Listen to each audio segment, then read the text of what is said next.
আজ বানাবো দই কাতলা। দুপুরে বাড়ির সবার জন্য দই কাতলা বানিয়েছিলাম। কাতলা মাছগুলো ভালো করে ধুয়ে নুন হলুদ মাখিয়ে নিয়ে কিছুক্ষণ রেখে দিয়েছিলাম।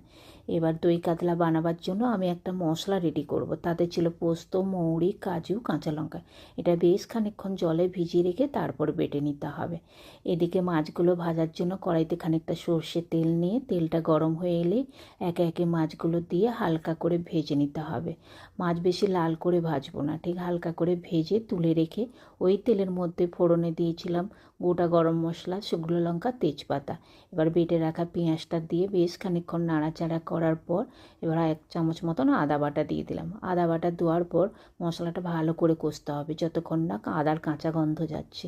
এবার দিয়ে দিলাম ওই যে মশলার পেস্টটা রেডি করে রেখেছিলাম সেটা দিয়ে দিলাম। দেওয়ার পর কিছুক্ষণ নাড়াচাড়া করার পর গুঁড়ো মশলা ব্যবহার করেছিলাম, ধনে, জিরে, স্বাদ মতন নুন। এবার যেটা দিয়ে দিলাম সেটা হচ্ছে টক দই। ফ্যাটানো টক দই দেওয়ার পর ভালো করে নাড়াচাড়া করতে হবে।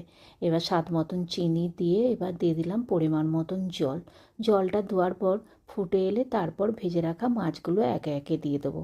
মাছগুলো দেওয়ার পর কিছুক্ষণ ফোটানোর পর নামাবার আগে দিয়ে দিলাম কিছু কুচনো কাঁচা লঙ্কা, 1 চামচ গরম মশলার গুঁড়ো আর 1 চামচ ঘি। এবার গ্যাসের ফ্লেমটা কমিয়ে কিছুক্ষণ গ্যাসের মধ্যে রেখে দেবো। তারপর এটাকে দুপুরবেলা ভাতের সাথে গরম ভাতে পরিবেশন করা যাক। আমার এই কাতলা মাছের রেসিপিটা তোমাদের কেমন লাগলো?